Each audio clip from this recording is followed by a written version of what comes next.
In this video, we'll create a size chart using the rulers in VStitcher. I'll be working with this t-shirt. As you can see, it has a swoop neck, some gathering at the side, a sleeve with a cuff, and a plain back. Before we begin, let's compare the width of the front pattern to the back pattern. To do so, let's activate the Snap to Point feature and snap the front piece on top of the back piece. We can see that the bust and the waist are exactly the same, but the hems are very different, so we may need to create different rulers for them. Let's start to create the size chart.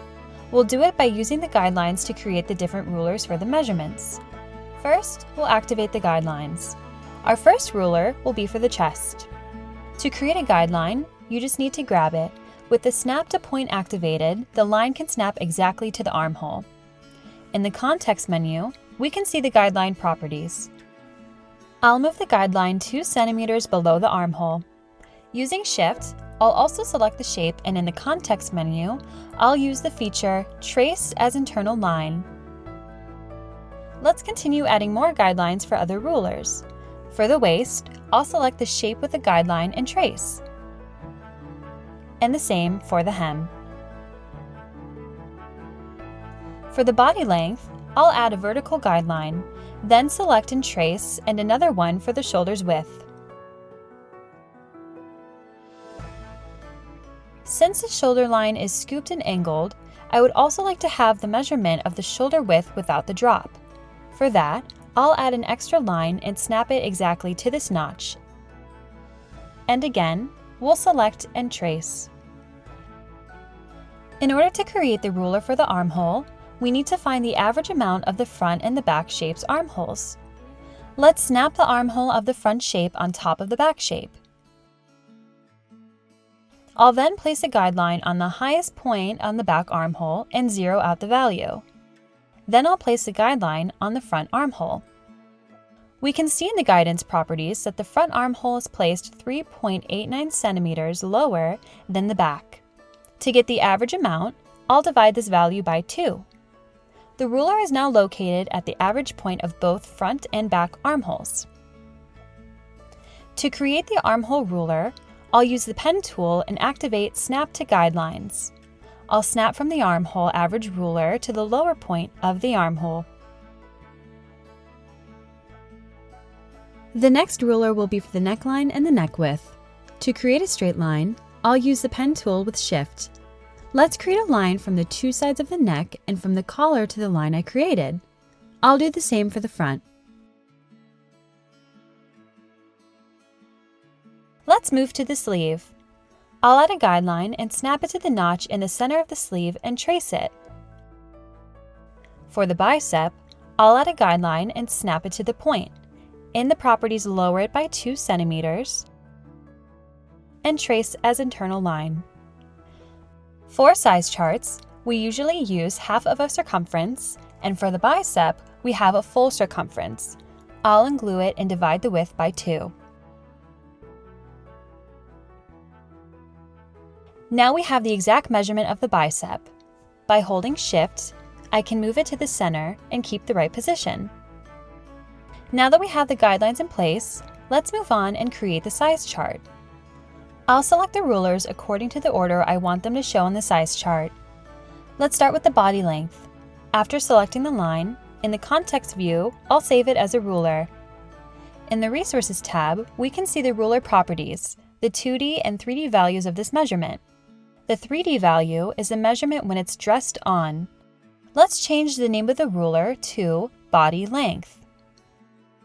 In the same way, let's add on the other rulers: bust width, waist width, and the front hem width. For the back width, I'll create the ruler from the edge itself. Across shoulder width,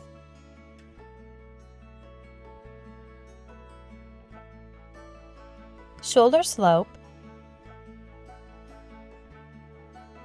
the natural shoulder width with its shoulder slopes,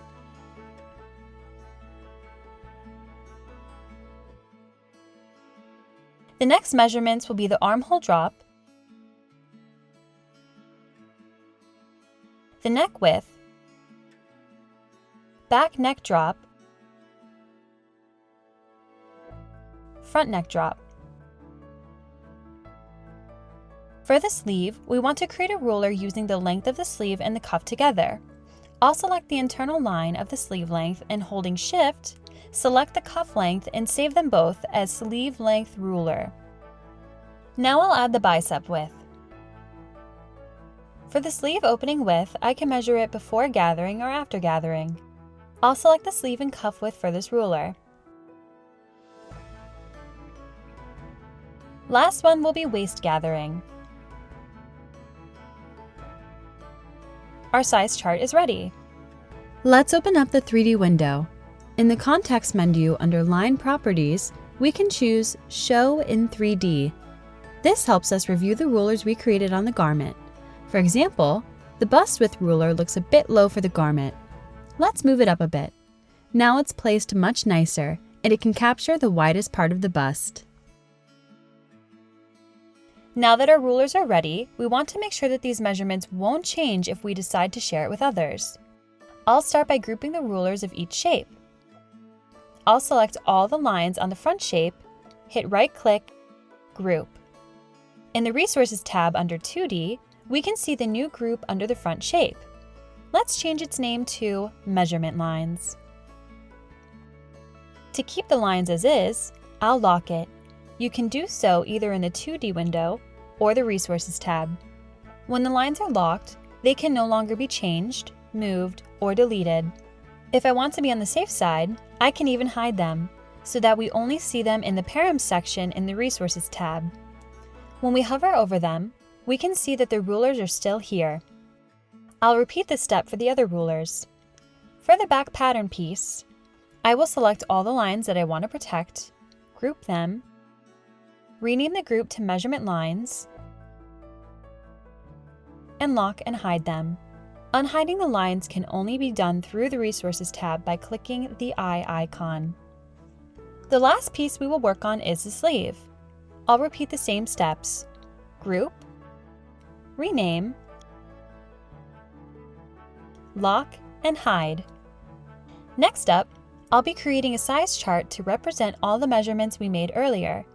In the Resources tab under Params, Rulers, there is an export icon. You can export the current size, or if the garment is graded, like this one, you can export all the sizes. By doing so, this will create an export in Excel sheet that uses the size charts for all sizes. We don't need these digits after the point. To change this, choose Format Cells, Number, and choose one number after the point. Here is our size chart.